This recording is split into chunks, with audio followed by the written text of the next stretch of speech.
Assalamualaikum, hai semuanya, jumpa lagi di RM Novel. Jangan lupa ya, like, comment, subscribe, enjoy your reading. Son of My Life, SPP, Season 3, Chapter 73, Mengantar si Kembar. Semalam, Nada serta Zadid telah menghubungi Pak Malik. Berkat uang sangu yang didapat mereka dari 3 kunyuk, Nada mengusulkan pada sang adik meminta pada kakek mereka pula. Pak Malik sendiri menjanjikan esok. Esok yang dijanjikan kini telah tiba. Sedari bangun, mereka berdua mengganggu pagi Pak Malik. Si kembar bahkan meminta Pak Malik serta Ibu Sarah datang lebih awal. Zadid, Nada, panggil Naura sembari berjalan memasuki kamar. Mereka yang dipanggil kala itu sedang berbicara dengan Pak Malik di sambungan telepon. Mendengar suara sang ibu, panggilan pun diakhiri. "Kalian sudah mandi kah?" bertanya. "Sudah, Mam," sahut Zadid. "Oke, ini baju kalian, buruan bersiap-siap," timpal Naura, menyerahkan 2 setel pakaian pada si kembar. "Jangan lama-lama, habis itu lekas turun buat sarapan," imbuh Naura sebelum berlalu meninggalkan kamar. Mereka si kembar maksudnya bersegera bersiap-siap seperti yang diperintahkan ibu mereka sebelum Naura datang lagi. Di kamar sebelah, Hasan baru saja keluar dari kamar mandi. Dengan lilitan handuk, ia melangkah keluar. Tepat saat ia mencapai lemari, Naura muncul dari luar. Menolehlah Hasan, tak jadi membuka pintu lemari. "Ngapain mau buka lemari?" tegur Naura. "Pastinya untuk mengambil pakaian lah, Dek," sahut Hasan. Masih teringat kata pikun yang disematkan padanya kemarin. "Itu pakaiannya sudah aku siapkan," seru Naura, menunjuk ke arah tempat tidur di mana pakaian tergeletak. Sejenak Hasan memalingkan muka, menoleh ke tempat tidur. Kemudian sembari membuka pintu lemari, ia berkata dengan nada kesal, "Mas ngerti, Mas nggak pikun. Ini Mas mau ambil pakaian dalam sama sarung," kilah Hasan dengan nada datar setengah ketus. Menahan tawa, berjalan Naura mendatangi sang suami yang nampaknya masih sakit hati dengan kata pikun. "Kenapa pakai sarung? Itu kan sudah lengkap sama bawahannya," tegur Naura. "Itu karena sedari awal Mas memang mau pakai sarung," bantah Hasan. "Oh," gumam Naura, menjauh dari sang suami yang menjelma menjadi landak jantan. "Sebaliknya, adik ini siap-siap sana," sambung Hasan menegur. Alih-alih bersikap melunak serta penurut, Naura pun menghilang di balik pintu kamar mandi. Sementara Hasan segera bersiap-siap. Hampir setengah jam telah berlalu. Nampak mereka kini telah siap berangkat. Tinggal menunggu Pak Malik serta Ibu Sarah yang masih dalam perjalanan. "Mam, tolong hubungi lagi Grandpa, masihkah lama?" seru Nada, mulai tak sabar. "Sudah berapa kali dihubungi sayang," sahut Naura, menolak. "Duduklah nak, sebentar lagi pasti datang," imbuh Hasan. Kendati tak sabar menunggu kedatangan Pak Malik serta Ibu Sarah, Nada pada akhirnya menjatuhkan diri ke kursi. Bersandar lesu, ia palingkan muka menoleh ke pintu utama rumah yang dibiarkan terbuka lebar. Syukurlah mereka yang ditunggu akhirnya datang juga. Berjalan cepat, Pak Malik serta Ibu Sarah memasuki rumah. Sementara Pak Said setia menunggu di mobil. "Assalamualaikum." "Waalaikumsalam, Grandpa," sahut Nada bangkit dari duduk lesunya. Berhambur ia mencapai Pak Malik. Diikuti oleh yang lain, mereka pun segera meninggalkan rumah, mengingat jadwal keberangkatan telah mepet. Memilih semobil dengan Pak Malik, Nada serta Zadid terus menempel pada si kakek. Ibu serta ayah mereka dibiarkan berdua di mobil lain. Tentulah itu sebuah keberuntungan besar. Hasan juga Naura tak mencegah. 2 mobil kini beriringan melenggang gesit menuju bandara. Berpacu dengan waktu dikarenakan banyak agenda yang harus dilalui. Juga supaya memiliki waktu bersama lebih lama. Sebelum meninggalkan si kembar di pondok pesantren nantinya. "Anak-anak itu kenapa, Dek?" tanya Hasan, merasa ada persekutuan antara Zadid serta Nada yang tak diketahui. "Itu katanya mereka minta uang juga ke Papa," ungkap Hasan. "Oh, ada-ada aja mereka," ujar Hasan. Firasat mengatakan jikalau ia akan menjadi target berikutnya. Tak terasa perjalanan telah membawa mereka tiba di bandara. Begitu mobil terparkir, bersama-sama mereka berjalan menuju lobi bandara. Pak Said kini dibebas tugaskan dari pekerjaan. "Jam berapa kira-kira sampai, Nak?" Tanya Ibu Sarah saat mereka berada di ruang tunggu khusus penumpang kelas 1 atau yang disebut dengan drop-off room. Gak lama Tante, insya Allah jam 9 sudah landing, jawab Hasan. Oh, seru Ibu Sarah. Tak seberapa lama mereka di bandara, jadwal keberangkatan tersiar.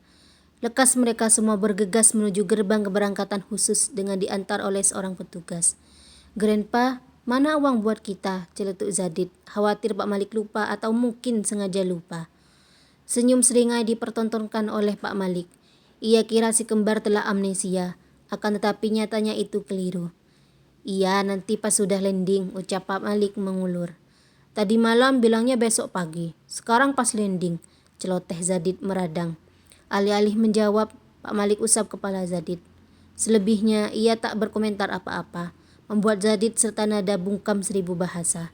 Di dalam kabin pesawat pun, si kembar mendesak ibu mereka bertukar tempat. Itu karena si kembar ingin berdekatan dengan Pak Malik serta Ibu Sarah. Grandma, bakal ngasih juga kan? Seru nada. Banyak-banyak uang mau dibuat apa nak? Kan kalian berada di pesantren, ucap Ibu Sarah menegur. Mengerutkan dua alis, nada berusaha mencerna perkataan Ibu Sarah. Sayang, nafsu lebih mendominasi, sehingga hanyalah kesal yang didapat. Kata Dedi, tiap akhir pekan diperbolehkan keluar, kata nada mengingat perkataan sang ayah. Iya nanti nenek kasih juga, ucap Ibu Sarah. Pada akhirnya kalah juga ia. Hampir sejam waktu berlalu. Dari hulu barat Pulau Jawa, kini Hasan serta keluarga telah menginjakkan kaki di hulu timur. Menyewa 2 taksi, mereka segera bertolak menuju sebuah kota di jalur pantai utara. Setidaknya membutuhkan waktu lebih dari sejam lamanya tiba di sebuah pesantren yang menjadi pilihan Hasan. Sepanjang perjalanan, banyak obrolan tercipta. Juga, si kembar tak lupa akan janji Pak Malik. Merasa tak bisa membuat alasan lebih, pada akhirnya Pak Malik menyerah. Ia keluarkan beberapa lembar uang dari saku baju koko. Ini buat nada, ini buat Zadid, ucapnya sembari menyerahkan uang tersebut. Kok hanya 2 lembar, Grandpa? Celetuk Zadid menatap 2 lembar uang di tangan. Iya, warna biru lagi. Bukan warna merah seperti yang dikasih angkel-angkel kemarin, imbuh nada protes. Lantas kalian maunya berapa? Katanya seikhlasnya kakek, sahut Pak Malik menahan tawa. Merasa dipermainkan, mulut nada tak henti menggerutu kendati uang itu tetap ia selipkan ke saku baju gamis yang dipakai. Alih-alih menumpahkan kekesalan, Ibu Sarah pun ditodong oleh Zadid. Ia bahkan dengan berani meminta jumlah yang tidak sama. Kalian ini kok malah dibuat kesempatan? Tegur Ibu Sarah. Akan tetapi tangannya tetap mengeluarkan dompet dari dalam tas. Merapatlah si kembar pada Ibu Sarah yang duduk di antara mereka. Sama-sama mengintip ke dalam dompet, baik Zadid juga nada memantau tangan Ibu Sarah. Senyum sumringah terlihat manakala Ibu Sarah mengeluarkan lembaran uang merah yang diinginkan. Grandma terbaik, puji nada. Sayang, pujian itu runtuh dalam hitungan detik. Itu karena Ibu Sarah hanya mengeluarkan 2 lembar saja dan ia bagikan ke nada serta Zadid. Grandma, apa bedanya ini? Kata nada langsung memprotes. Loh, ya beda nak. Tadi dari kakek warna biru, ini warna merah. Kilah Ibu Sarah. Serempak menjatuhkan punggung ke sandaran kursi, si kembar memasang muka merajuk. Mulut mereka tak henti meracau, menggerutu tak jelas. Jangan nilai jumlahnya, tegur Ibu Sarah. Sama cucu sendiri perhitungan, gerutu Zadid menyindir. Sayangnya, sindiran itu hanya dibalas dengan senyuman saja. Meradanglah muka si kembar. Bahkan pandangan itu tetap nampak terlihat hingga taksi membawa mereka memasuki halaman depan dari bangunan pesantren. Terima kasih Pak, ucap Hasan sembari menyerahkan beberapa lembar uang.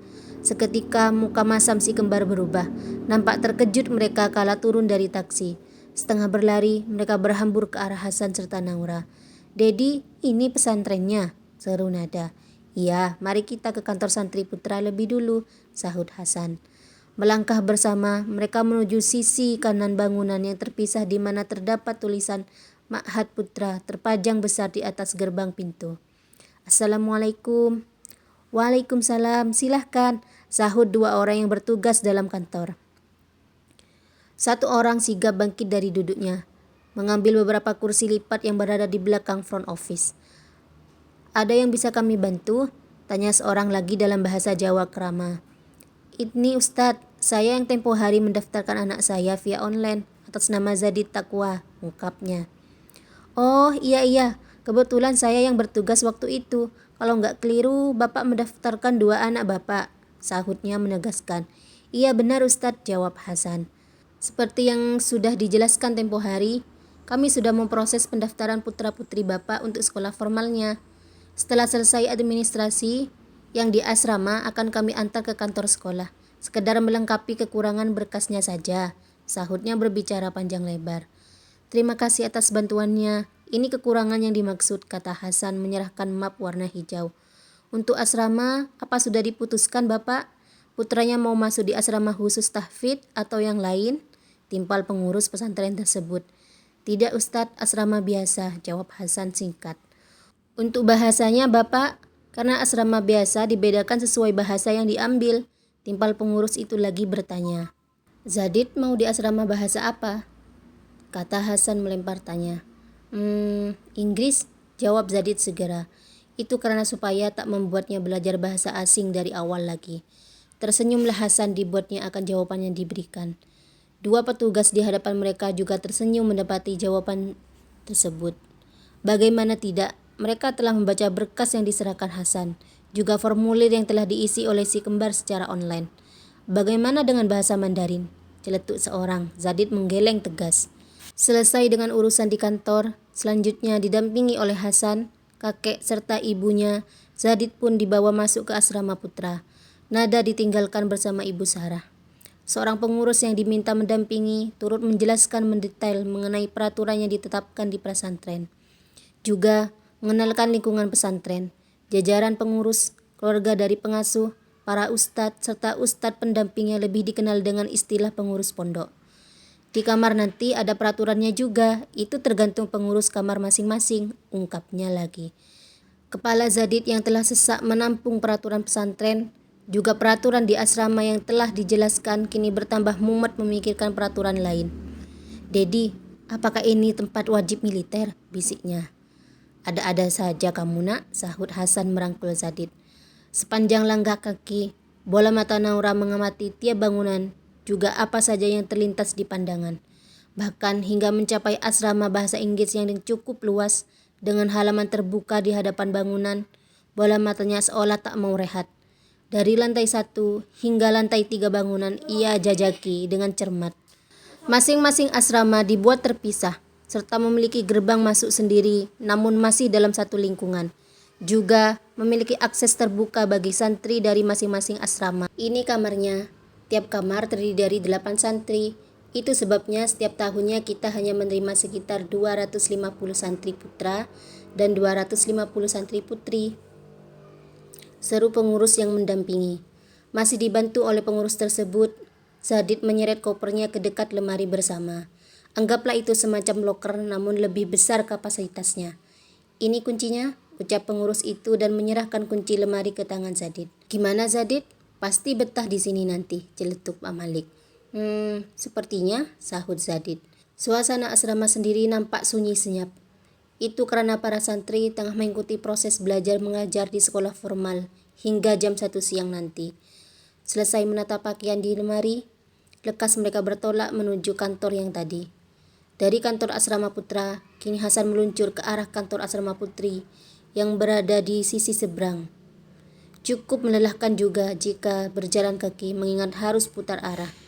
Hampir sama dengan apa yang dilakukan di kantor asrama putra, Hasan menyelesaikan kekurangan administrasi di kantor lebih dulu. Lalu diantar oleh 1 orang pengurus, Naura serta Ibu Sarah mendampingi Nada hingga mencapai asrama. Seakan sudah berkomplot, pilihan Nada juga pada asrama bahasa Inggris. Disambut oleh pengurus kamar, dijelaskan secara terperinci mengenai peraturan yang diterapkan. Ia juga membantu menata pakaian Nada ke lemari. Mari kita kembali ke kantor, seru pengurus yang mendampingi. Selesai mengenai urusan asrama, didampingi oleh pengurus pondok, mereka bertolak menuju kantor sekolah formal guna menyelesaikan administrasi kepindahan si kembar. Untuk sekolah formal, diterapkan sistem kurikulum Cambridge yang dipadukan dengan kurikulum nasional. Sementara siswa laki-laki serta perempuan ditempatkan terpisah, namun urusan administrasi berada pada kantor terpadu. Zadid, Nada, baik-baik ya di sini, kata Hasan sesaat setelah mereka keluar dari kantor. Dedi, mana uang buat kita? Sahut Nada, masih teringat. Ya Allah nak, kan sudah dapat dari uncle, dari kakek sama nenek pula, timpal Hasan. Dari Dedi sama Mam kan belum, balas Zadid.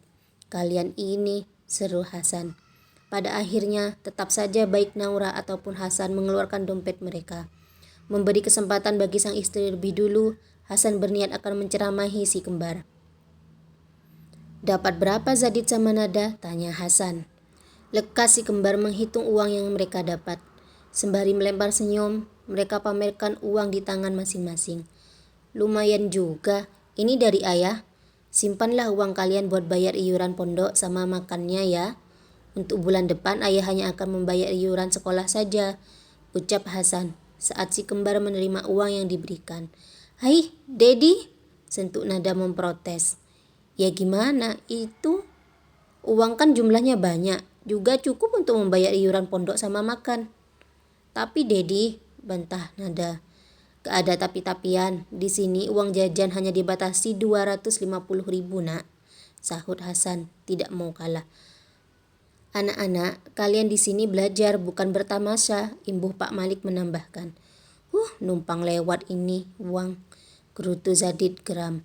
Sedangkan bagi orang tua serta kakek dan nenek mereka itu tak ubahnya hiburan. Tak terasa, kebersamaan mereka harus berakhir. Didampingi oleh pengurus dari masing-masing asrama, pada akhirnya Hasan serta Naura melepas Zadid serta Nada. Sungguh tak kuasa ia melepas pelukan terlebih putri cerewetnya. Dedi, kapan Dedi akan berkunjung? Tanya Nada menahan. Dedi, kapan Dedi akan berkunjung?